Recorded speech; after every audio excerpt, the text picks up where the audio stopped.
जय राम जय जय राम जय राम जय जय राम सिया राम जय राम जय जय राम सिया राम जय राम जय जय राम। जब जब होई धर्म की हानि बाढ़ई असुरा धम अभिमानी तब तब प्रभु दरि विविध शरीरा हरई कृपानि विसर्जन पीड़ा। अर्जुन ने भी पूछा प्रभु आप इस संसार में क्यों आते हैं? आप चाहें तो पलक झपकते ही इस संसार को बना दें, अगर आप चाहें तो पलक झपकते ही इस संसार को बना दें। फिर इस संसार में आने की आवश्यकता क्या पड़ती है? बनाना मिटाना तो पलक झपकने का काम है आपका। तो भगवान कहते हैं बड़ी प्रसिद्ध बात है कि यदा यदा हि धर्मस्य ग्लानिर्भवति भारत अभ्युत्थानं धर्मस्य तदात्मानं सृजाम्यहं परित्राणाय साधूनां विनाशाय च दुष्कृतां धर्म संस्थापनार्थाय संभवामि युगे युगे। यदा यदा हि धर्मस्य ग्लानिर्भवति भारत, जब जब इस संसार में भारत की भूमि पर साधु संतों गौ गरीब पर पीड़ा छाती है, अधर्म बढ़ता है, गलानी छा जाती है, तब तब प्रभु दरि विविध शरीरा। भगवान कहते तब तब इस संसार में मैं अनेक रूप लेकर के आता, अधर्म को मिटा करके धर्म की पुनः स्थापना करता हूँ, अपने भक्तों को अंदर रह करके अनेक प्रकार की लीलाएं करता हूँ, उनकी मनोकामनाओं को उनकी इच्छाओं को पूर्ण करता हूँ। पांचवा प्रश्न सोनकादिक ऋषि कहते हैं कि भगवान जब चले गए तो धर्म किसकी शरण में गया? यहाँ पर महाभारत की कथा शिक्षक रूप में बताई गई। महाभारत का एक प्रसंग है, अंतिम युद्ध हुआ दुर्योधन और भीमसेन के बीच में। भीमसेन ने दुर्योधन की जंगा को तोड़ दिया, रणभूमि में कराहते हुए पड़ा था, अंतिम श्वास गिन रहा था। पांडवों की विजय हुई। पांडव अपने आश्रम में अपने शिविरों में गए। पीछे से दुर्योधन पड़ा था, अंतिम श्वास गिन रहा था कि द्रोणाचार्य का पुत्र अश्वत्थामा मित्र है दुर्योधन का, पास में आकर के बैठा और कहा कि मित्र, अंतिम समय है तुम्हारी कोई इच्छा हो तो मुझे बताओ, मैं तुम्हारे लिए क्या कर सकता हूं। दुर्योधन ने कहा हम 100 भाई थे, 100 में से एक भी नहीं बचा, और वो 5 थे, एक का भी बाल बांका नहीं हुआ। उन 5 में से एक को भी कोई मार करके दिखा दे तो मेरी इच्छा पूर्ण हो जाए। देखो मूर्ख आदमी होता है ना, मूर्ख आदमी, वो मरते मरते भी अपनी इच्छा का त्याग नहीं करता। मरते मरते भी उसको ज्ञान नहीं आता कि सारी जिंदगी में कोई सार नहीं निकला तो अब क्या निकलेगा। चारपाई पे पड़े हुए किसी से पूछ लो, आजकल कोई इच्छा है, माताओं डोकरियों से पूछो कोई इच्छा है चारपाई पे जो पड़ी, उनसे पूछ लेना, वो क्या कहेंगे? एक ही इच्छा है, पोते को क्या देखना है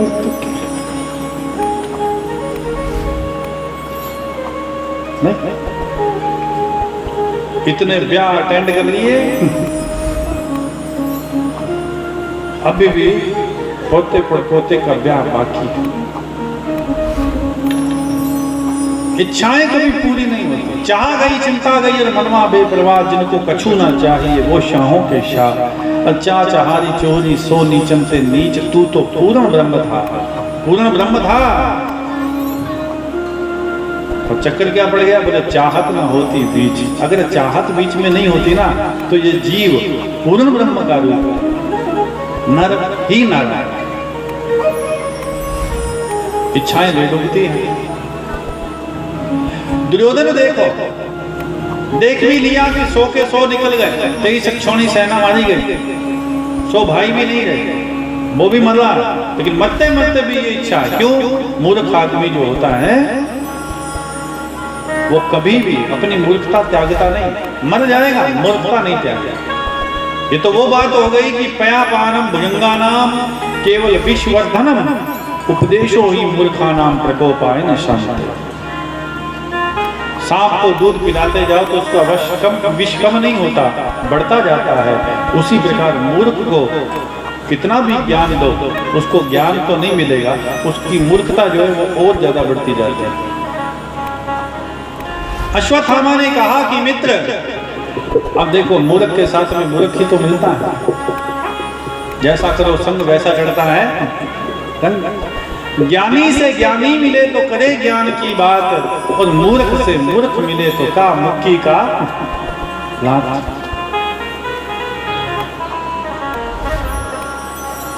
अश्वत्थामा ने कहा कि मित्र, मैं तुम्हें वचन देता हूं, प्रतिज्ञा करता हूं, तुम्हारे मरने से पहले मैं किसी ना एक पांडव को तो मार के छोड़ूंगा, और हो सका तो एक नहीं 5 को मारूंगा तुम्हारे मरने से पहले। इतना कहकर के अश्वत्थामा चलता है। अश्वत्थामा कम नहीं था, द्रोणाचार्य का पुत्र था। द्रोणाचार्य जी कौन थे? कुलगुरु, कौरवों और पांडवों के कुलगुरु, जिन्होंने अस्त्र शस्त्र की विद्या प्रदान की। अर्जुन जैसा गांडीधारी घड़ करके तैयार किया, उन्हीं का पुत्र अश्वत्थामा। तो अश्वत्थामा कहां से कम होगा, जो गुरु पुत्र है। चल पड़ा मारने के लिए।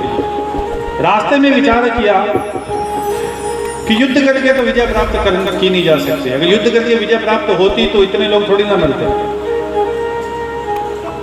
इसका मतलब कोई ना कोई कपट करके ही विजय प्राप्त हो सकती है, पांडवों को मार सकते हैं, युद्ध से नहीं।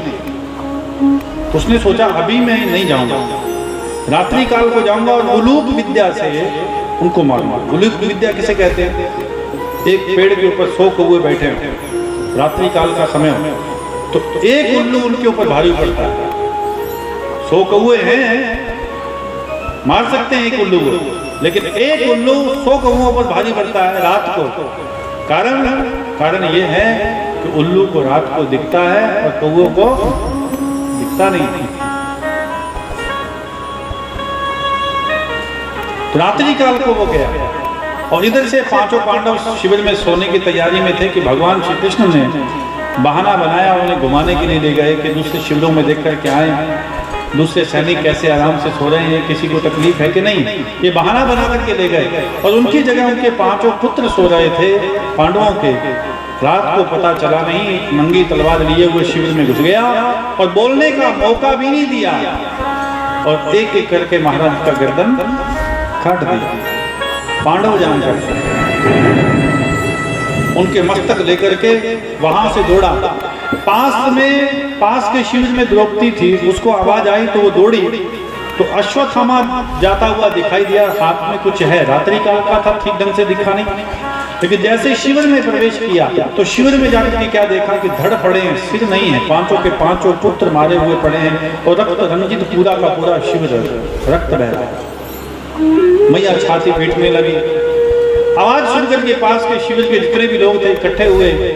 पांडव आए, भगवान श्री कृष्ण।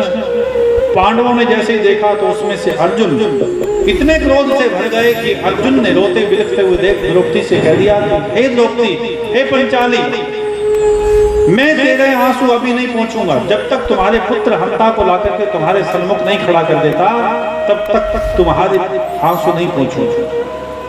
ये हाल तुम्हारा किसने किया, शीघ्र बता। तुम्हारे पुत्रों को किसने मारा? तो द्रौपदी ने कहा कि मैंने अश्वत्थामा को यहां से निकलते हुए देखा। सब बात समझ में आ गई। उसी समय भगवान श्री कृष्ण से कहा अर्जुन ने, हे कृष्ण, रथ निकालो। और भगवान ने भी कहा जो आज्ञा। क्या कहा जी? जो आज्ञा। मतलब अर्जुन ने भगवान से कहा आज्ञा देते हुए, निवेदन नहीं किया। यहां पर आज्ञा मतलब हे कृष्ण, रथ निकालो। तो भगवान कहते जो आज्ञा। कारण क्या है? भगवान कहते कि एक बार भक्त मेरा बन जाए, उसके पश्चात मैं दासों का दास हूँ, मुझे जो बनाना चाहे मैं बनने के लिए तैयार। रथ निकाला गया, अर्जुन बैठे, चल पड़े। दूसरी ओर अश्वत्थामा जैसे दुर्योधन के सामने गया, कहा कि मित्र मित्र देखो, मैं 5 पांडवों के सिर काट करके ले आया। मशाल जगाई दिखाने के लिए, और जैसे ही दुर्योधन ने देखा तो दुर्योधन पहचान गया। उसने कहा कि अरे मूर्ख, ये तूने क्या कर दिया? ये पांडव नहीं है, ये तो 5 पुत्र हैं उनके। अरे ये तो भतीजे हैं मेरे, ये तुमने क्या कर दिया? मेरी शत्रुता पांडवों के साथ में थी, भतीजों के साथ में नहीं थी। ये तूने ठीक नहीं किया। अब तो पानी देने वाला भी नहीं छोड़ा, श्राद्ध तर्पण करने वाला भी तुमने नहीं छोड़ा। इतना कहते हुए दुर्योधन ने तो अपने अंतिम प्राण छोड़ दिए। और इधर अश्वत्थामा को जब पता चला कि ये मैंने क्या कर दिया, अब मैं बचने वाला नहीं कि घोड़ों के टापों की आवाज पीछे से सुनी। क्या देखा? भगवान श्री कृष्ण अर्जुन को लेकर के आ गया, और जैसे ही ललकारा तो गांडीव लेकर के खड़ा हो गया। प्रचंड युद्ध हुआ। युद्ध होने के बाद में ब्रह्मास्त्र को भी सांधा अश्वत्थामा ने। अर्जुन थोड़ा घबराया तो अर्जुन से भगवान श्री कृष्ण ने कहा कि तुम तो इसे शांत करना जानते हो, शांत कर दो। दोनों ओर से ब्रह्मास्त्र चला और चले। जैसे ही शांत हुए, दौड़ करके गए अर्जुन, पकड़ लिया अश्वत्थामा को और रस्सियों से बांध करके वहां से लेकर के आने लगे। घसीटते हुए जब लेकर के आए, द्रौपदी के सामने खड़ा कर दिया। द्रौपदी से कहा कि हे पंचाली, तू जैसा कहे इसके साथ में वैसा व्यवहार करे। तू कहे तो इसे इसका बंद काट दे, छोटे छोटे टुकड़े कर दे। तू अगर कहे तो इसे जीवित जला दे। तू अगर कहे तो इसका भी सिर धड़ से अलग कर दे। तू जैसा कहेगी वैसा करने के लिए मैं तैयार हूं। बता इसके साथ में क्या करना है जिससे तुम्हें शांति मिले।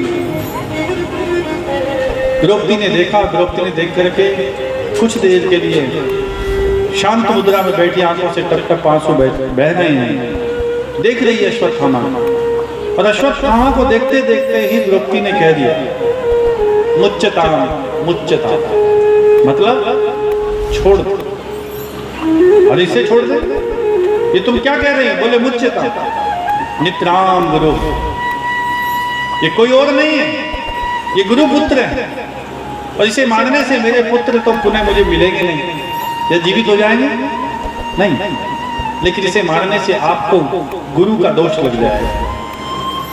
गुरु का दोष तो पहले भी लग चुका है, गुरु को ही मार दिया आपने, और गुरु पुत्र का भी दोष लग जाएगा, और माँ की हाय भी आपको लग जाएगी, क्योंकि माँ इसी के सहारे सती नहीं हुई, जीवित है। और इसको भी मार दिया तो माँ की हाय से बचना फिर मुश्किल हो जाएगा। एक ही सहारा है, इसे मारने से मेरे पुत्र जीवित नहीं होंगे, जो होना था वो तो हो चुका। मुच्यताम मुच्यताम मेष नित्राम गुरु। अब तो भीमसेन को क्रोध आ गया। भीमसेन ने कहा कि हे अर्जुन, द्रौपदी के कहने, ये तो स्त्री ठहरी, दया का भाव इसके मन में आ रहा, लेकिन इसने कितना बड़ा अपराध किया है तुम्हें पता है। अगर तुमने इसे छोड़ दिया तो मैं नहीं छोड़ूंगा, मार दो इसे। नकुल सहदेवी कहते हैं हाँ भैया मार दो इसे, बंद काट डालो इसका। इतने में युधिष्ठिर से पूछा अर्जुन ने क्या करना, भैया आप बताएं। युधिष्ठिर ने कहा कि आपने हर काम हे अर्जुन कृष्ण के कहने पर किया, अब भी तुम्हारे बगल में खड़े, पूछ लो ये क्या कहते हैं। भगवान श्री कृष्ण से पूछा गया क्या कर, तो भगवान श्री कृष्ण कहते हैं कि ब्रह्म ब्रह्म ब्रह्म बंधुर्न हंतव्य आतताई बदाहरणा मैं वो भ्यमानातम परिपार्य अनुशासनम ब्रह्म बंधुर्न हंतव्य। ये बात ठीक है, ऊपर से ये ब्राह्मण भी है, ब्राह्मण चाहे कैसा भी क्यों ना हो उसे मारना अपराध है, महापाप। गर्भवती स्त्री को मारना महापाप है, एक गाय की हत्या करना, गाय को छोड़ना महापाप है। इसी प्रकार से गुरु पुत्र को मारना भी महापाप है। लेकिन हे अर्जुन, इसने आतताई का कार्य किया। आतताई का कार्य बोले जिस प्रकार गर्भवती स्त्री को कोई मार डाले तो उससे बढ़कर के कोई महापाप नहीं हो सकता, निहत्थे पर हाथ उठाए उससे बढ़कर के महापाप नहीं हो सकता, गाय को मारे उससे बढ़कर के कोई महापाप नहीं हो सकता। ठीक इसी प्रकार से निहत्थे पर हाथ उठाया और सोए हुए को मारा, आग ताई, इससे बढ़कर के कोई महापाप नहीं हो सकता। इसे छोड़ना भी अपराध है। ये बात कही तो भीमसेन जी कहने लगे कि महाराज एक तरफ तो कहते हो कि मारना भी महापाप है, एक तरफ कहते हो छोड़ना भी अपराध है, तो करना क्या है ये बताइए आप, माने या छोड़ें? भगवान कहते हैं मार भी दो अर्जुन, छोड़ भी दो। भीमसेन जी कहते हैं मां महाराज आप जैसे 2-4 न्यायाधीश हो जाए तो बेड़ा पार, आप जैसे जज एक तरफ कहते हैं मार दो, एक तरफ कहते हैं छोड़ दो। मारेंगे तो छोड़ेंगे कैसे, अब छोड़ेंगे तो मारेंगे कैसे? भगवान श्री कृष्ण मुस्कुराते हैं, तिरछी नजर से देखते हैं अर्जुन को। अर्जुन तुमने तो गीता सुनी है? अर्जुन कहते हैं समझ गए। पहना सा उस्तरा लेकर के आया और ला करके महाराज सिर मुंड दिया, शिरोमणि जो थी वो मणि निकाल ली, मुंह काला कर दिया और भरी सभा के अंदर धक्के मार मार करके उसे बाहर निकालता। चक्कू मारो, गोली मारो, एक बार मरता है या नहीं, लेकिन समाज के अंदर अगर उसे अपमानित करके बाहर निकाल दो समाज से तो वो हर दिन मरता है या नहीं मरता? जिसके समाज में कोई आदरमान सम्मान ना करे और समाज के भीतर उसे अपमानित करके बाहर निकाल दे भरी सभा के अंदर, तो उससे बढ़कर के कोई बड़ी मृत्यु हो ही नहीं सकती। तभी तो पहले जमाने में लोग कहते थे कि आन जाए तो जाए लेकिन शान ना जाए, धन भले ही चला जाए, मर जाए वो मंजूर है, लेकिन हमारा समाज में आदर मान सम्मान जो है, जो शान है, वो ना जाए, वो नहीं जानी चाहिए। ये पहले जमाने में लोग कहते थे, लेकिन आजकल क्या कहते हैं? शान जाए तो जाए लेकिन रुपया कटे ही नहीं जाए। सही है। पहले तो लोग गांव की शान रखते थे, भाई हमारे गांव की शान नहीं जानी चाहिए, हमारे समाज की शान नहीं जानी चाहिए, पूरा गांव एक परिवार के रूप में होता था। लेकिन अब तो महाराज जातियों में बंटना शुरू कर दिया हम लोगों ने, अपने पंथों में, धर्मों में बंटना शुरू कर दिया। लेकिन पहले पूरा गांव एक परिवार के समान हुआ करता था, किसी के भी सुख दुख हो जाता तो पूरा गांव वहां एकत्रित होता था। अब कोई जाकर के राजी अपने गांव की बात नहीं कराओ, हरिपुरा बहुत बढ़िया है,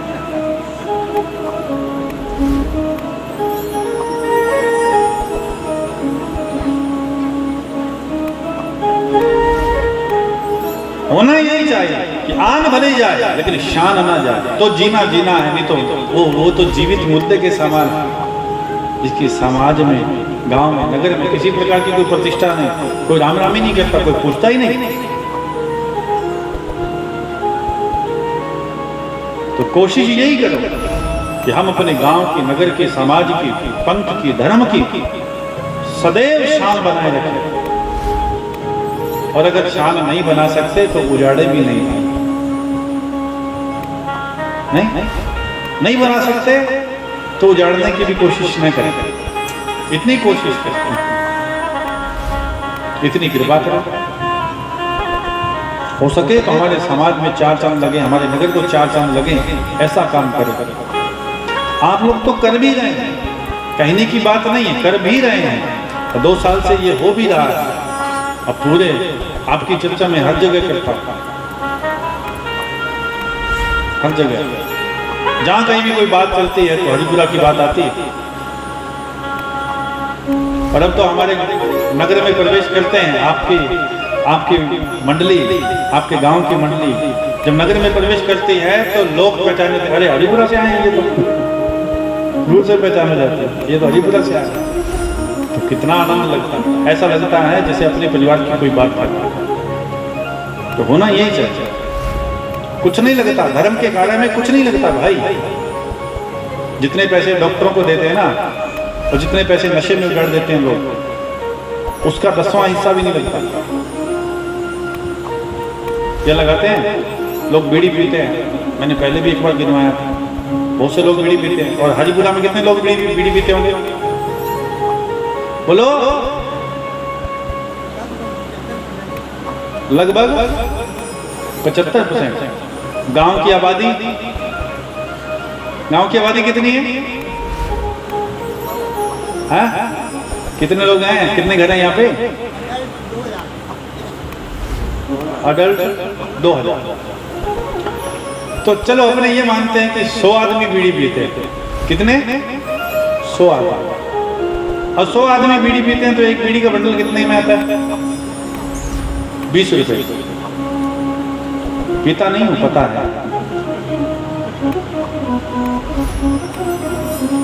अब 20 रुपए का एक बंडल, 100 आदमी रोज एक बंडल एक आदमी पीता है तो कितने बंडल हो गए? बोलो। 100 बंडल हो गए। अब 100 बंडल हुए तो 20 रुपए के हिसाब से 100 बंडल कितने रुपए के हो गए रोज के? 2000। महीने के कितने हो गए महानुभाव? बोलिए 60,000 रुपए। अब साल के गिनो आप कितने हो गए? 12 छिका 72। 7,20,000 रुपए की 100 आदमी हरिपुरा के बीड़ी में फूंक दे।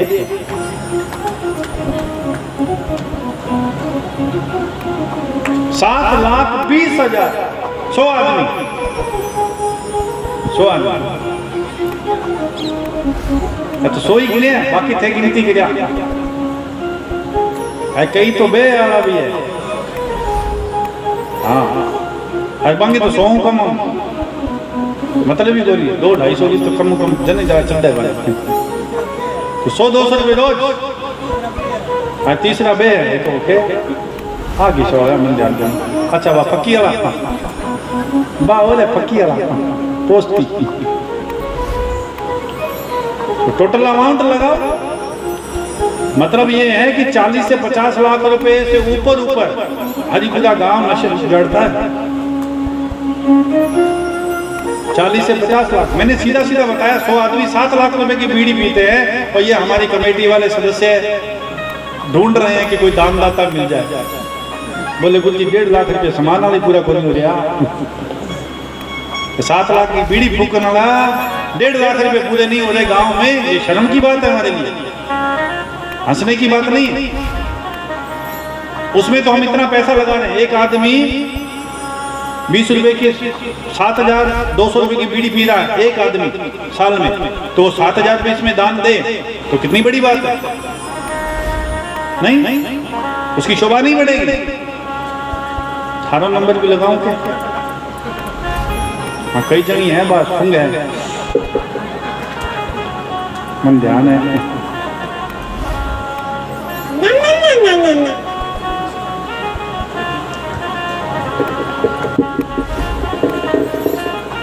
तो थोड़े में थोड़ा, मैं ये नहीं कहूँ गुरु जम्बेश्वर भगवान ने तो कहा थोड़े में थोड़ा दीजिए, होते ना कीजिए, बट थाने करना है जब ज्यादा दीजिए होते ना कीजिए भाई, क्योंकि ये पैसा ये दान दिया हुआ आपके बहुत काम आएगा, यहाँ भी वहाँ भी, और 1000 गुना करके आपको मिलेगा। क्योंकि जो लिखा है वो झूठा नहीं हो सकता। अरे चिड़ी चोंच भर, ये हमने नहीं बनाया दोहा, और आज का नहीं है। चिड़ी चोंच भर ले गई नदी न घटियोनी, तान दे धन ना घटे, चल गए दास कबीर रे भैया, चल गए दास कबीर। ओ चिड़ी चोंच भर ले गई नदी न घटियोनी, तान दे धन ना घटे, चल गए दास कबीर रे भैया, चल गए दास कबीर। चिड़ी चोंच भर ले गई नदी ना घटे हो, दान दे धन ना घटे। नशे से शरीर भी घटता, श्वास भी घटते हैं, डॉक्टरों को भी पैसा देना पड़ता है। 20 साल 30 साल बाद महाराज जब बीड़ी पीते हुए हो जाते हैं तो सांस चढ़ता है। 2 मिनट हर बीड़ी के साथ में कम होते हैं जीवन के। रात्रि को सो नहीं पाता वो आदमी, तो सर्दी में खड़ खड़ करे ना आप सोवे ना पड़ोसी सोन दे। बेटा बोता ही क्या ना डैनी हो ना मरे ना लालो छुट्टा सारी रात खड़ कर पता सा गिर बीनिया तंग हो जाए। नहीं, मैं तो ये कहता हूं कि 1 साल जो बीड़ी का पैसा है, बीड़ी का, और कोई नहीं मांग रहा मैं, 1 साल बीड़ी का जो पैसा है वो आप इस कन्यादान में दे, आपका जीवन धन्य हो जाएगा। आपका कल्याण, साथ में आपके धर्म की जो रक्षा के लिए हम लोग कदम उठा रहे हैं वो और आगे बढ़ेगा, और युवा पीढ़ी का मनोबल बढ़ेगा। नहीं तो टूट जाएगा, ये बंद हो जाएगा। बाद में आएगी ऐसी बुद्धि पंगोई ले ली होगी, गांव साथ नहीं देता, और जो देने वाला 5000 वो 500 देता है तो बड़ा दुख होता है। शाम में तो 500 की दारू पीजिए, रोज की 15,000 की दारू पीजिए, लेकिन जब महाराज धर्म के काम में हो, इतने बड़े कार्य के अंदर उसको 5,000 10,000 रुपये देना चाहिए। 11,000 रुपये क्या मायने रखता है भाई, कोई मायने नहीं रखता। और वहाँ 500 रुपये 200 रुपये निकाल करके देता तो ये शर्म की बात है। और देवियों थे भी नरेगा का लैड नहीं इन्ना जला दिया। मन ध्यान है थारे भी एक प्राइवेट बैंक है और नोटबंदी में घना निकले आप। और आप चाहें तो आप भी एक बेटी हैं, एक माँ हैं, आप तो बेटी का दर्द जानते हैं नहीं? तो माताएं बहनों से तो विशेष आग्रह है, आप चाहें तो कुछ भी कर सकते हैं। आप चाहो तो काली 5,000 ले आओ, 1 दिन हड़ताल करनी है बस। नहीं, तो आप सभी माताओं बहनों से निवेदन है, उन बेटियों को आशीर्वाद देने के लिए आप ज्यादा से ज्यादा सहयोग प्रदान करें, क्योंकि मनोबल टूट रहा है।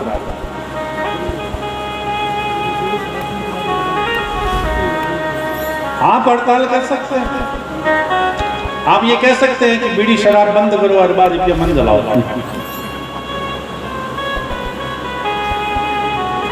नहीं, देखो नहीं मेरो पति मेरो धनी, देखा कितनी बात मानना था। जब थारो धनी है तो मान सी और मना सको थे, थारी तो अलग ही है ना। बस टेंशन छोटा तो कोई नहीं था मैं हाँ ना टेंशन होगी। और पिया अब तो थाना माला पकड़ लेनी चाहिए, अब छोटे से पकड़ा थाने के लिए हनुमान दादा सुखी। बोले विष्णु भगवान की, गौ माता की।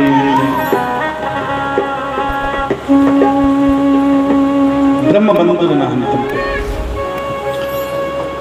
बाहर निकलते ही अश्वत्थामा ने विचार किया, ईर्ष्या द्वेष ऐसा मन में भर गया कि उत्तरा के गर्भ के ऊपर ब्रह्मास्त्र को चला दिया। उत्तरा एक क्षण भी नहीं लगाई, भगवान के श्री चरणों में आ गई। वो गर्भवती थी, भगवान से कहा पाही माम योगिन देव देव जगत। और भगवान ने उसके गर्भ की रक्षा करने के लिए, इस ब्रह्मास्त्र से रक्षा करने के लिए अंगूठे के समान रूप बनाया, उसके गर्भ में चले गए, शंख चक्र गदा पद्म लिए हुए और चारों ओर घूम घूम करके गर्भ की रक्षा की। देवता पुष्प साक्षी बाजे गाजे बजाते जय जयकार करते। बोलिए भगवत्सल भगवान की जय। और उसी उत्तरा के गर्भ से राजा परीक्षित जी का जन्म हुआ। पांडवों को राजगद्दी मिली। भगवान द्वारका जाना चाहते थे, मैया से कहा कि अब मुझे जाना, लेकिन जाते हुए भीष्म पितामह की याद आ गई, जो 52 दिन से शेष तीरों की सैया पर पड़े। भीष्म पितामह से पांडवों को लेकर के मिलने के लिए गए। वहाँ दान धर्मान, राज धर्मान, मोक्ष धर्मान के बारे में भीष्म पितामह ने पांडवों को ज्ञान दिया। उसके पश्चात भगवान श्री कृष्ण को अपना स्वरूप दिखाने के लिए कहा। भगवान श्री कृष्ण ने अपना स्वरूप दिखाया और भगवान का ध्यान करते करते उन्होंने अपना शरीर देह त्याग किया और वैकुंठ धाम की प्राप्ति की। भगवान अब द्वारका की ओर प्रस्थान कर रहे हैं तो पांडवों से कहते हैं मांगो क्या मांगना चाहते हैं। तो सभी पांडव कहते हैं बस अपना जो वध हस्त है वो हाथ ऊपर रखना है। कुंती बुआ से पूछा कि बुआ आप बताओ आपको क्या चाहिए। बोले अगर आप देना चाहते हैं तो मुझे एक वस्तु दे। क्या? बोले इस संसार के अंदर जितना भी दुख है वो दुख मेरी झोली में डाला। क्या मांगा जी भगवान से? बोलिए। दुख मांगा। और हम क्या मांगते हैं? हाँ जी, सुख के साथ और भी डंगो मांगे कहीं कि सुख संपत्ति घर आवे और कष्ट मिटे तन का। देखो अपनी भक्ति तो बड़ी प्रबल है नहीं कि सुख संपत्ति हमारे घरे आ जाए और कष्ट भी नहीं देगा। वाह! और भगवान के लिए समय नहीं है हमारे पास और भगवान सब कुछ हमें दे दे। और हमें जब भगवान को देने की बात आए कोई धर्म के कार्य में, अब क्या होता है? अब दूसरी कड़ी चलती है। हाथ में तो वो है क्या, वो जो घंटी होती है ना, घंटी बजाते हैं उसको ऐसे पकड़ा जाता है और इधर से आरती चलती और क्या बोलते हैं? तन मन धन और जीवन। सभी बोलो। तन मन धन और जीवन सब कुछ है तेरा स्वामी, सब कुछ है तेरा। दिख रहा?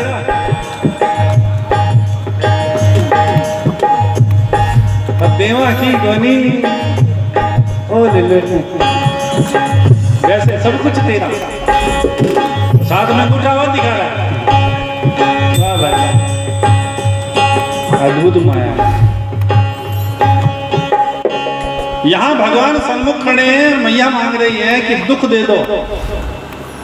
भगवान ने कहा कि सारी जिंदगी आपने दुखी तो होगा, सुख मिला कहां है? जन्म लेने की देर ना भाई, जन्म कहीं और लिया और पाला किसी और ने, कुंती बुआ का, जिसके कारण 5 पुत्रों की प्राप्ति हुई। उन्हें भी मारने के लिए हर क्षण दुर्योधन षड्यंत्र रचता था। मामा शकुनी रोज मारने की कोई ना कोई नई स्कीम देता था। कितना दुख मैया आपने भोगा और अब जाकर के आपको सुख मिल रहा है। पांडव राजगद्दी पर बैठे हैं और आप दुख मांग रही हैं, ये ठीक नहीं। दुख क्यों मांग रही हैं? तब मैया कहती है कि हे कृष्ण, जब जब दुख आया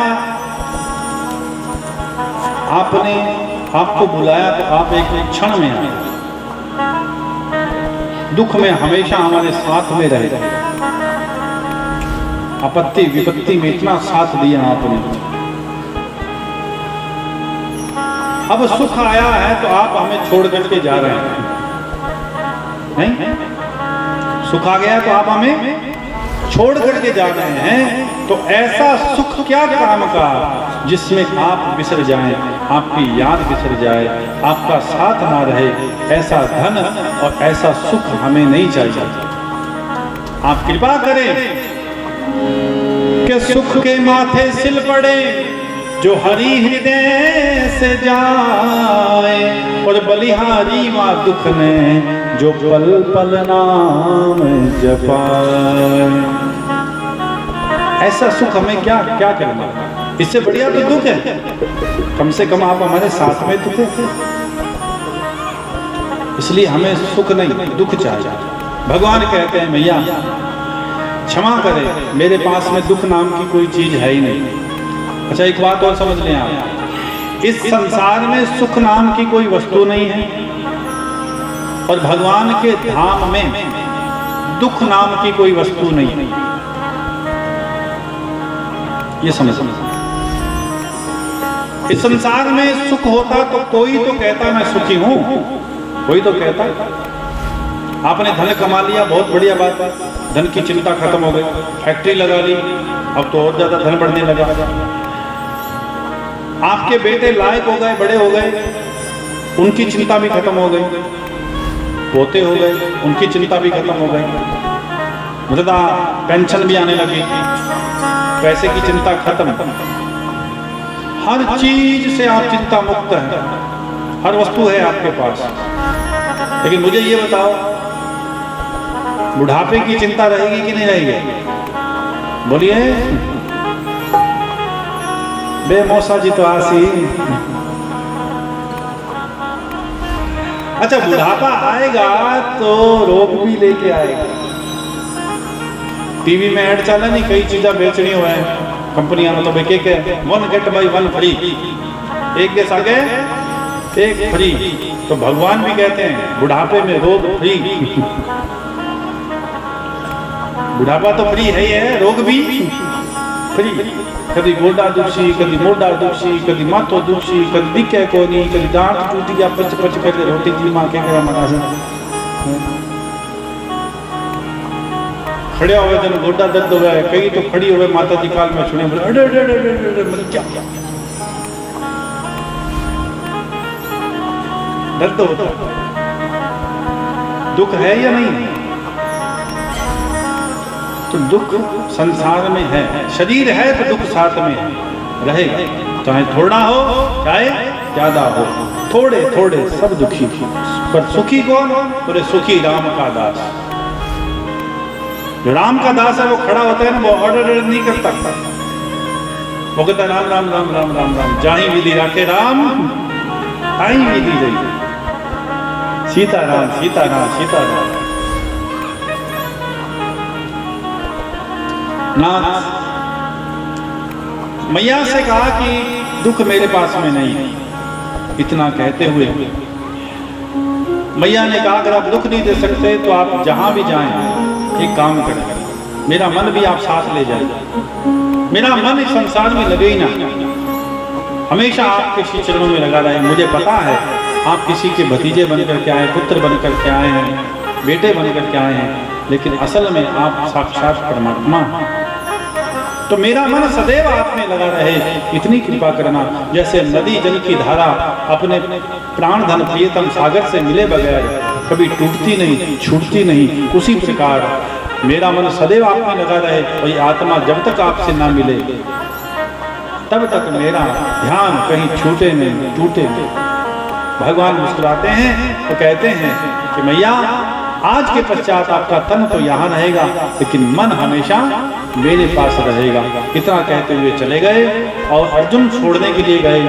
अंतिम ही समय था, भगवान का स्वधाम जाना था। 125 वर्ष की लीला पूर्ण हुई, भगवान स्वधाम गए। वापिस लौट करके अर्जुन जब आए तो अर्जुन को भीलों ने लूट लिया, कपड़े फाड़ दिए महाराज, रथ घोड़े छीन लिए, गांडीव छीन लिया। वापिस जब लौट करके आए तो पांडवों ने पूछा, युधिष्ठिर ने कहा कि अरे अर्जुन ये तुम्हारी हालत ऐसी क्यों है? फटे हुए कपड़े, गांडीव कहाँ है, रथ कहाँ है, घोड़े कहाँ है? बोले वो भीलों ने छीन लिया मेरे से, हो नहीं सकता, उनसे तुम पराजित हो गए। बोले हाँ, मैं तुम्हारा बल कहाँ चला गया? बोले मेरा बल मेरा था ही नहीं, तो किसका था? बोले जिसका था वो साथ ले गए, वो साथ ले गए। ये तुम क्या कह रहे हो अर्जुन? और जैसे ही पांडवों ने, मां कुंती ने सुना, अर्जुन कहते हैं कि भगवान श्री कृष्ण ने अपनी लीला का संवरण करके वो स्वधाम चले गए। इतनी बात सुननी थी कि उसी क्षण मैया बैठ गई पलाथी लगा करके, और कृष्ण कृष्ण कृष्ण महाभाव भक्ता नाम भयंकर रहा। कृष्ण कृष्ण का चिंतन करते हुए मैया ने अपने प्राण तज दिए और भगवान की प्राप्ति कर ली। देवता पुष्प बसा करके बाजे गाजे बजाते हैं, जय जयकार करते हैं। इधर पांडवों ने भी विचार कर लिया कि जब भगवान नहीं रहे तो हम भी नहीं रहेंगे, ये राजपाट छोड़ो। परीक्षित को राजगद्दी दे दी, सबके सब स्वधाम चले गए भगवान का चिंतन करते हुए स्वर्गारोहण की ओर। और इधर परीक्षित को राजगद्दी मिली, परीक्षित जी का विवाह हुआ, उनके पुत्र हुए जिनका नाम था जन्मेजय। और आगे चल करके परीक्षित जी दिग्विजयी होने के लिए जब भ्रमण करने के लिए गए राज्य के अंदर, तो रास्ते में क्या देखा, एक गाय और बैल, उसको एक व्यक्ति मार रहा, काले रंग का भयंकर शरीर पीटते हुए। जब गाय और बैल को देखा तो क्रोध में आकर के उसे मारने के लिए परीक्षित जी दौड़े। परीक्षित जी ने कहा कि हे मूर्ख, हमारे सनातन धर्म के अंदर ये गाय साक्षात भगवान का रूप है, ये धर्म का प्रतीक है, ये बैल है, और तुम इसे मार रहे हो, तुम्हें लज्जा नहीं आती, शर्म नहीं आती, तुम कौन हो? तो श्री चरणों में गिर गया और गिर करके कहने लगा कि महाराज, मैं कली हूं, मेरा नाम कली है, कलयुग है। तो बोले अब मेरा युग आ रहा है, कैसे? बोले त्रेता, सतयुग गया, त्रेता युग आया, त्रेता गया, द्वापर आया, और द्वापर जा रहा है, तो मेरी बारी आ रही, और मेरे युग के अंदर यही होगा महाराज। मेरे लक्षण ही ऐसे हैं, कोई गाय को नहीं मानेगा, कोई बैल को नहीं मानेगा। आज हमें बैल बड़े बुरे लगते हैं, लेकिन थोड़ा पीछे चल करके देखो, बैलों का क्या कसूर है भाई? जब हम लाठी मारते हैं तो बैल रोते हैं, विचार करते हैं, हम कहते हैं ये आवारा। तो आवारा बनाया किसने? आवारा किसने बनाया है? आपके पास उत्तर है? किसने बनाया? हम लोगों ने बनाया। वो आवारा थे नहीं, हम लोगों ने बना दिए। जब से ये ट्रैक्टर, ये भौतिक प्रकरण आए जो, तो हम लोगों ने उनको आवारा बना दिया। बल्कि हमारे पुरखों को, हमारे वंशजों को पालने वाले बैल या नहीं थे? बोलिए भाई, आज ये पीढ़ी चली आ रही है तो बैलों की वजह से आ रही है, क्योंकि वही अन्न उपजाते थे। तो आवारा बनाया हमने, लाठी मारते हैं, क्या कसूर है उनका? आजकल तो करंट टोर लगाते हैं, क्या कसूर है उनका? बताओ क्यों? हमारे लोभ बढ़ गया। इसलिए बैल हमें अपना शत्रु नजर आता है। गाय कब तक माता नजर आती है? कब तक माता के रूप में देखते हो? जब तक दूध देती है तब तक गौ माता के रूप में नजर आती है।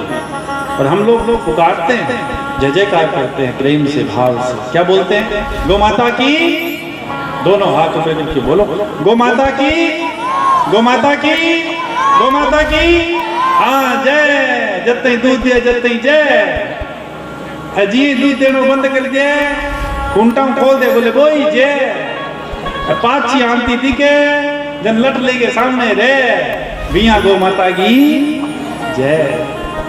वाह रे भाई।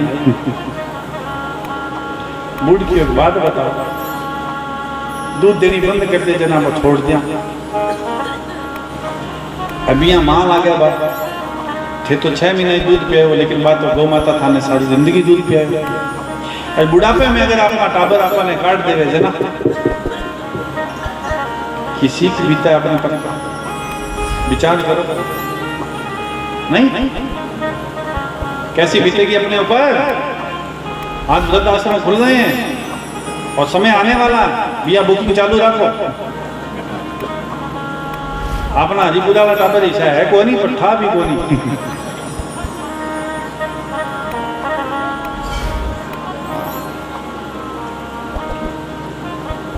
अरे जो धर्म कर जाओगे वही अपना है भैया। पैरों से किया हुआ तीर्थ स्नान, जीव से लिया हुआ भगवान का नाम, और हाथों से किया हुआ सेवा और दान, बस यही पल्ले पड़ेगा और कुछ नहीं पड़ेगा। तो जहां तक हो सके, जहां मिले मौका वहीं लगाओ चौका। जहां मौका मिल जाए वहां चूको मत, चौका लगाओ। और धर्म के कार्य करने में बुद्धि को कह दो, कल नहीं आज ही करेंगे। अरे काल करे सो आज कर, आज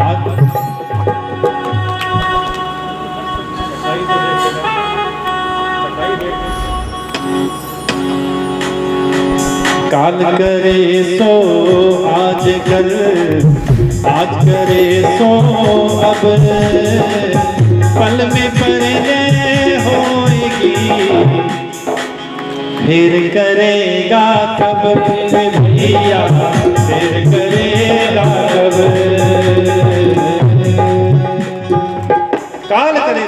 अगर आज करे सो अब पल में पल्ले होएगी, फेल करेगा तब फिर कब कर। कलयुग ने कहा कि मेरे अंदर तो यही लक्षण होंगे महाराज, कोई गाय को नहीं मानेगा, कोई बैल को नहीं मानेगा, धर्म के कार्य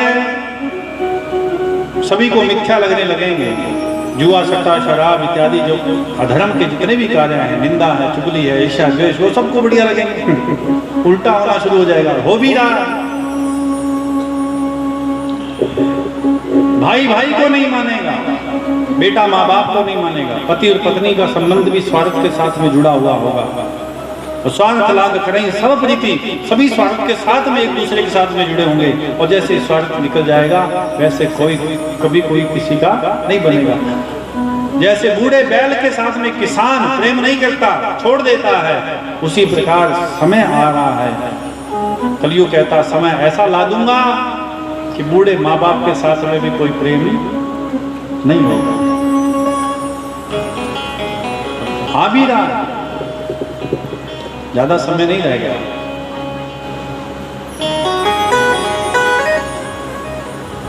ऐसी बातें जब सुनी तो परीक्षित ने कहा कि मैं तुझे आने नहीं दूंगा, अभी कभी मार दूंगा। कलयुग ने कहा कि आप सप्तद्वीपी राजा हैं, नीति तो आपको भली भांति से पता, मैं आपकी शरण में हूं, और शरणागत को माना नहीं जाता, उसकी रक्षा की जाती है, अन्यथा ये नीति के विरुद्ध बात है। बोले तुम्हारे में कोई लक्षण ही नहीं है, कोई गुण ही नहीं है अच्छे, तो मैं तुम्हें जगह क्यों दूं? बोले एक गुण है मेरे में। बोले क्या? सतयुग के अंदर तो सभी सत्य बोलते थे, सत्य की आराधना करते थे, सत्य का संग करते थे, तो भगवान सभी में ही था, तो सभी भगवान के ही रूप थे। त्रेता युग आया, थोड़ा समय बदल गया, हजारों वर्षों तक तपस्या करते थे लोग, तब जाकर के भगवान की प्राप्ति होती थी। द्वापर युग आया महाराज, परीक्षित जी से कहा कि द्वापर युग के अंदर सैकड़ों साल तक यज्ञ करते हैं लोग, तब करते तो जाकर के भगवान की प्राप्ति होती है, उसके पाप कटते हैं। लेकिन मेरे युग में कोई सत्य बोले नहीं बोले पता नहीं, तब करेगा तो ठीक, नहीं करेगा तो ठीक, कोई यज्ञ करेगा तो ठीक, नहीं करेगा तो ठीक, लेकिन एक काम अगर वो नित्य करेगा तो उसके पाप ताप संताप सब मिटते रहेंगे और मिट जाएंगे। क्या? आते जाते उठते बैठते सोते जागते केवल भगवान का वो नाम लेता रहे, नारायण पंकज लोचनम, उसका स्मरण करता रहे, तो महाराज उसके पाप ताप संताप सब मिट जाएगा। श्री गुरु जम्बेश्वर भगवान ने अपनी वाणी में बड़े सरलता सहजता से लिखा, बार बार लिखा, विष्णु विष्णु तू भन रे प्राण। करना क्या? आते जाते भगवान का नाम ही तो लेना है। कि कलयुग केवल नाम आधारा, कलयुग केवल नाम आधारा, सुमर सुमर नर उतरहि धारा, सिया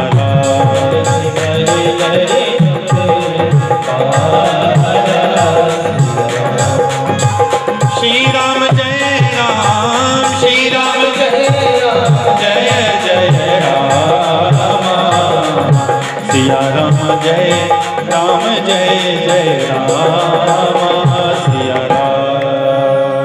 कलयुग केवल नाम आधारा, सुमर सुमर नर उतरी पारा। कलयुग के अंदर केवल नाम आधार है। करना क्या? आते जाते उठते बैठते सोते जागते राम राम रटना है भाई। आते भी राम बोलो, जाते भी राम बोलो, सुबह और शाम बोलो राम राम राम। हर चीज के साथ में राम को जोड़ दो। कोई घर में आए तो आओ राम, बैठो राम, भोजन करना है या भोजन का पूछना है तो भोजन करोगे राम राम जी, और भोजन खिलाएं तो राम का नाम साथ में जोड़ दो। ये लो साहब थाली राम।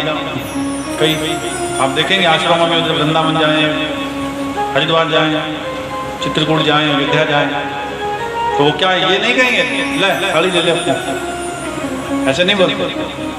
वो कहेंगे लो खाली राम, लो कटोरी राम। अच्छा जी, कटोरी राम के बाद में बोलो यो गिलास राम, लोटा राम, रोटी राम, दाल राम, कड्डी राम, नहीं अचार राम, अचार के साथ में भी राम जोड़ा, खाओ राम, चलो राम और जाओ राम।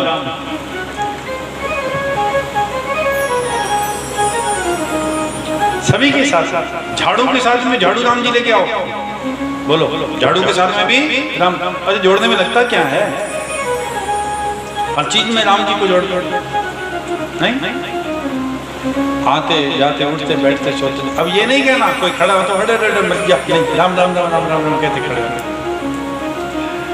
दर्द तो हो ही रहे हैं, अड़ कहने से वो कम तो होंगे, अड़ेंगे और ज्यादा। राम राम कहते हुए खड़े हो गए, तुम्हारा राम जी सहारा देंगे आपको। राम जी का नाम लेते हुए अगर आप कहीं जाएंगे, कोई भी कर्म करेंगे, कार्य करेंगे, तो भगवान आपका सहायक बनेगा, ये तय है। इसलिए भगवान को हमेशा साथ में लेके चलो। आओ राम जी चलते हैं। आप जा रहे हो अकेले हो, लेकिन अकेले हैं तो किसको लेके जाए, बोले आओ राम जी चलते हैं, तो राम जी आपके साथ में आओ, हनुमान जी आओ, जिसको भी हम मानते हैं उसको साथ में ले जाओ, साथ में चलेंगे आपके और सहायक बनेंगे, ये तय है। क्योंकि हर घट मेरा साइया, ऐसी कोई जगह नहीं, ऐसा कोई स्थान नहीं जहाँ मेरा साई नहीं है। हर घट मेरा साइया, खाली घट नहीं कोई, अरे बलिहारी उस घट में जहाँ घट हरि प्रगट। 4 स्थान दिए महाराज, कलयुग की बात को सुनकर के प्रसन्न होगा। जहाँ जुआ खेला जाएगा वहाँ तुम्हारा स्थान होगा, जहाँ वैश्यवाड़ा होगा वहाँ तुम्हारा स्थान होगा। परनिंदा महापापम परनिंदा महाभयम, जहाँ लोग शराब पिएंगे वहाँ तुम्हारा स्थान होगा। जहाँ परनिंदा में लोग डूबे होंगे वहाँ भी कलयुग का वास होगा। पुण्य मांगने पर कहा कि महाराज आपने ये क्या कर दिया, 4 मुझे कोठी तो दी रहने के लिए, 4 कमरे भी दिए, लेकिन चारों गंदे। एक कमरा तो बढ़िया दे दो जहाँ कोई ड्राइंग रूम, कोई मेहमान आए तो बिठा लो। तो कहा कि तेरे में एक ही गुण है तो एक ही कमरा बढ़िया दूंगा। बोले ठीक है महाराज। बोले स्वर्ण में, संपत्ति में, धन में तुम्हारा स्थान होगा, लेकिन कौन से धन में? बोले जो अधर्म पर चल करके लोग धन कमाएंगे, उस अधर्म की कमाई में, स्वर्ण में, सोने में, चांदी में, रुपए में, पैसे में तुम्हारा स्थान होगा। और जो कोई भी उस संपत्ति का उपयोग करेगा उसका वंश भी मिट जाएगा, वो स्वयं ही नहीं बचेगा, उसका वंश भी नहीं रहेगा। इतनी बात कहनी थी कि उसी क्षण महाराज मौका मिल गया। कलयुग ने सूक्ष्म रूप धारण किया और जो मुकुट पहने हुए थे वो जरासंध नाम के राक्षस का था, जो भीमसेन मार करके लेकर के आए थे, वही मुकुट पहन करके आज चले थे। उसके अंदर कलयुग प्रवेश कर गया और उसके माध्यम से बुद्धि में प्रवेश किया और विनाश फले विपरीत बुद्धि विपरीत होती चली गई। और ऐसी बुद्धि विपरीत हुई, अनावश्यक जीवों को मारा परीक्षित जी ने। यद्यपि जीवों की रक्षा के लिए वो तत्पर रहते थे, लेकिन आज वो जीवों की हत्या करते हुए जंगल में जा रहे हैं। और जाते जाते प्यास लगी, शमीक ऋषि के आश्रम में गए। शमीक ऋषि ध्यानस्थ थे, समाधि में लीन थे। पानी मांगा, जब नहीं दिया, क्रोध में आकर के वहीं मरा हुआ एक सर्प था वो डाल दिया। होंगी बाबा ऐसा मान करके गले में वो सर्प डाल दिया। लेकिन जब वो समाधि से नहीं हटे तो विचार किया कि ये समाधि तो सच्ची थी, सत्य थी, होना ये चाहिए था। जब पता चल गया कि ये समाधि सही में है तो वो सर्प निकाल देना चाहिए था, लेकिन बुद्धि विपरीत हो गई। वहां से घर लौट करके आए और इधर शमीक ऋषि के जो शिष्य थे उन्होंने जाकर के शमीक ऋषि के पुत्र श्रृंगी ऋषि को जाकर के बताया कि तुम्हारे पिता का अपमान परीक्षित ने इस प्रकार से गले में सांप डाल करके किया। ये बात सुनते ही श्रृंगी ऋषि को क्रोध आ गया और क्रोध में आकर के जल लेकर के, जलांजलि लेकर के, क्रोध में आकर के श्राप दे दिया कि हे परीक्षित, मेरे पिता के गले के अंदर तुमने सर्प डाल करके मेरे पिता का उपहास तुमने उड़ाया।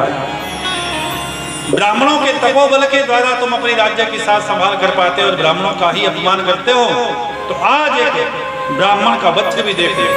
तो वाणी का वज्र ऐसा चलाया और कहा कि आज से ठीक 7वें दिन इन्हीं सर्पों का राजा तक्षक तुम्हें आकर के काटेगा और तुम्हारी मृत्यु हो जाएगी, तुम जल करके राख हो जाओगे। ऐसा कहते हुए जैसे ही पानी छोड़ा भूकंप आने लगा महाराज, घोड़ों का मल मूत्र रुक गया, धरती फटने लगी, चारों ओर जब बिजली कड़कने लगी और ऐसा भूकंप आया कि महाराज शमीक ऋषि की आंखें खुल गई। शमीक ऋषि ने कहा कि मैंने जीवन में भूकंप तो बहुत देखे लेकिन ऐसा भूकंप नहीं देखा, कारण क्या है इस भूकंप का? तब सारी घटना का पता चला। श्रृंगी ऋषि से कहा शमीक ऋषि ने कि पुत्र ये तुमने ठीक नहीं की, इसमें परीक्षित का कोई दोष नहीं था। ध्यान में देखा कि ये तो कलयुग का ही सब कर्म था, लेकिन तुमने श्रापित परीक्षित को कर दिया। अब जो होना था वो हो चुका, अब तुम्हारी बात मिथ्या नहीं हो सकती। ब्राह्मण की, साधु की, संत की बात, भक्त का वचन अगर मिथ्या होने लगा तो भगवान को कौन मानेगा? तुम्हारा शाप मिथ्या नहीं हो सकता, लेकिन परीक्षित का इसमें कोई दोष नहीं। उन्हें जाकर के कम से कम सूचना कर दो कि 7वें दिन तुम्हारी मृत्यु है, ताकि वो अपना कल्याण करें। मरना तो हर किसी को ही है, मरना तो सब कहे, मरना ना जाने कोई, एक बार ऐसा मरो कि फिर मरना नहीं। 7 दिनों में मरना तो सभी को है, परीक्षित कोई और नहीं है। हम आप सभी जो बैठे हैं परीक्षित ही हैं। 7वें दिन परीक्षित की मृत्यु थी और इन्हीं 7 दिनों में हमारी मृत्यु तय है। क्यों? 8वां दिन तो भगवान ने बनाया नहीं है। कोई 8वां दिन? रविवार से लेकर के शनिवार तक कितने दिन होते हैं भाई? 7 दिन। इन 7 दिनों में जन्म लेते हैं और इन 7 दिनों के अंदर ही हम लोग मरते हैं। हर जीव इन 7 दिनों में मरता है, तो हर आदमी, हर जीव परीक्षित है। परीक्षित को पता चला जैसे ही कि 7वें दिन मृत्यु है, गौरमुख नाम के शिष्य ने बताया, तो उसी क्षण महाराज अपने राजपाट संपत्ति को त्याग दिया, जन्मेजय को राजगद्दी प्रदान की और स्वयं चले गए श्री सुखदेव जी की शरण में, शुकतारा में चरणों में बैठे और श्री सुखदेव जी महाराज से कहा कि जिसकी मृत्यु निकट हो उसे क्या करना चाहिए। श्री सुखदेव जी कहने लगे, आने की देर ना भई, बैठने की देर ना भई, और आपने ये प्रश्न कर दिया राजन, इस प्रश्न का उत्तर आराम से कल देंगे, मैं नहीं कर रहा। सुखदेव जी कहते हैं आज की कथा समय हो गया। मरण धर्म क्या है ये हम कल जानेंगे कि मरण धर्म क्या है। मरना तो सभी कहते हैं, कि नहीं पूछ रहे हो, कोई भी कि नहीं पूछ रहे हो, सब यही कहते हैं ना ना भाई मैं झूठ को नहीं बोलूं, भगवान ने जान देनी है। और इन माताओं का तो कहना ही क्या, ये तो मिनट में कहती है ना ना मैं झूठ को नहीं बोलूं, भगवान ने जान देनी है। और आदमी वो भी है कि भगवान ने तो सामने खड़े होकर के पड़ोसी ने देनी है। तो जान तो सभी ने ही भगवान को देनी है, लेकिन मरना कैसे है ये कोई नहीं जानता। मरना कैसा होना चाहिए ये हम कल से सीखेंगे। आज की कथा को विराम, और कुछ दानदाताओं का मुख शुद्धि के लिए दान आया है, आप सभी श्रवण करेंगे। हाँ अच्छा, पहला नंबर तो देखो, शादी में टेंट भी चाहिए होता है, डिस्पोजल भी चाहिए, मिठाई भी चाहिए, और बिछाई भी चाहिए, बर्तन भी चाहिए होते हैं कि नहीं चाहिए होते हैं? खाने पीने के लिए जो बारात है उनके लिए टेंट की, बर्तनों की और की भोजन की व्यवस्था करनी पड़ती है। तो उसमें सबसे विशेष चीज़ कौन सी होती है जो सबसे पहले टूट पड़ते हैं सभी? आओ देख रहे हैं, आओ चलो उधर। क्या चीज होता है? मिठाई। हाँ, रसमलाई, गुलाब जामुन, रसगुल्ला, मुंह पानी है मैंने आशिकी। तो 80 किलो मिठाई, और देखो जिस भी सज्जन ने दी है उसने अपना नाम तक नहीं लिखा इसमें। 80 किलो मिठाई गुप्त दान सो महाकल्याण। तो आप भी कोई भोजन देना चाहें, चाहे लौकी की सब्जी देनी चाहो, वह भी लिखा सको, छूट है। इसके अलावा भी भाई देखो 4 लड़कियों की शादी है, प्रेस भी चाहिए, मरहानी भी चाहिए, पंखा भी चाहिए, कूलर भी चाहिए, कुर्सी भी चाहिए। तो ये वस्तुएं भी अगर आप लोग देना चाहें, कोई भी अपनी ओर से प्रदान करना चाहे, कोई प्रेस देना चाहे और कोई सिलाई मशीन देना चाहे तो वो दे सकता है। 11,000 रुपये हमारे किशन लाल जी खोकर,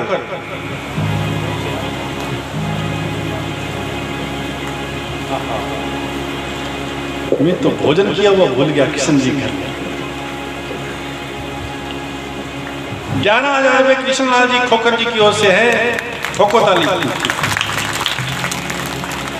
जिसका ये डायलॉग कभी तो ठुक दी ताली, पंजाब में ही है ठोको ताली, ठीक है। 5100 रुपये खेतपाल सन ऑफ श्री गोपी राम जी विजय की ओर से दिए जाने बहुत बहुत धन्यवाद। हाँ जी, 5100 रुपये इंद्रजीत जी मांझू, हाँ जी मांझू की ओर से दिए जा रहे हैं, बहुत बहुत धन्यवाद। 5100 रुपये पवन जी गोदारा ढानी वाले दे रहे हैं, बहुत बहुत धन्यवाद। 1000 रुपये साधुराम जी बिरट की ओर से दिए जा रहे हैं, बहुत बहुत धन्यवाद। 500 रुपये विजय पाल जी मास्टर जी की ओर से दिए जा रहे हैं, बहुत बहुत धन्यवाद। 500 रुपये किशन लाल जी डॉक्टर जी की ओर से दिए जा रहे हैं, बहुत बहुत धन्यवाद। और 500 रुपये ओम प्रकाश जी फौजी की ओर से दिए जा रहे हैं, बहुत बहुत धन्यवाद। हाँ जितना ही 500 वाले ने हमने 1100 कर दिया, 500 वाला को नहीं, 1100 वाला है। 500 रुपये उग्रसेन जी सिमर जी की ओर से, 600 रुपये उधार, 1100 रुपये, बहुत बहुत धन्यवाद। और बाकी भी 600 रुपये उधार है भाई, मैं 500 दोबारा बोल चुका हूँ, 1100 करो। डॉक्टर जी पानी और टीका घने ठोको थे। मैं इनको पिछली बार भी हमारे बड़े प्रिय हैं कृष्णलाल जी, तो पिछली बार भी आते ही मेरा गला खराब था, इनकी वजह से मैं ठीक हुआ भाई। और कल भी मेरा बीपी डाउन हो गया, मेरे को नींद आ रही थी, मैंने इनको बुलाया तो इन्होंने एक डोज में ठीक होके कर दिया। और आज मैं 600 रुपये फीस और ले लिया हूँ। नहीं, और 5100 रुपये ये क्या श्री सोजी राम जी पवार की ओर से दिए जा रहे हैं, बहुत बहुत धन्यवाद। 500 रुपये सुरेंद्र जी मास्टर मलोट से आकर के दे रहे हैं, बहुत बहुत धन्यवाद। 500 रुपये सेन कुमार जी शीला की ओर से दिए जा रहे हैं, बहुत बहुत धन्यवाद। 500 रुपये फिर कृष्ण लाल जी पवार की ओर से दिए जा रहे हैं, बहुत बहुत धन्यवाद। 500 रुपये मालाराम के भालाराम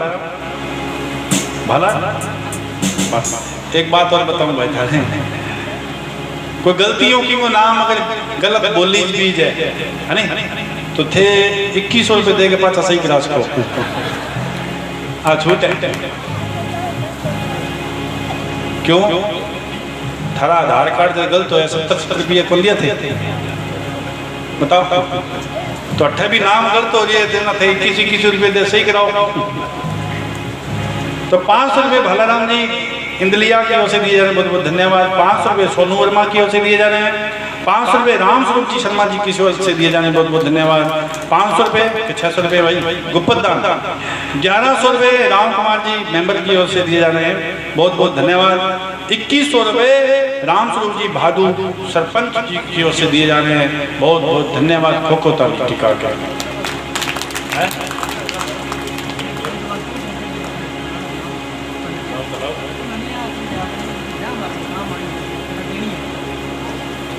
अच्छा जी, शादी के अंदर जो वस्तुएं जो अपने दहेज के रूप में देते हैं, दहेज तो नहीं है, उपहार के रूप में हम लोग मानते हैं उसे, तो उपहार के रूप में जो वस्तु हम देते हैं उसमें से भी वस्तुएं बहुत कम पड़ रही हैं। और आप देना चाहो तो सहर्ष आप दे सकते हैं और देनी ही चाहिए, क्योंकि ये मौके बार बार नहीं आते।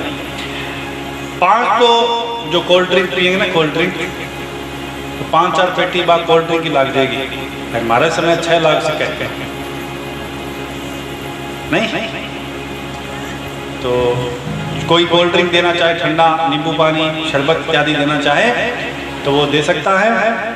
और जो भोजन करने के लिए जो आएंगे बाराती तो उनको भोजन प्रसाद देना है, तो प्रसाद की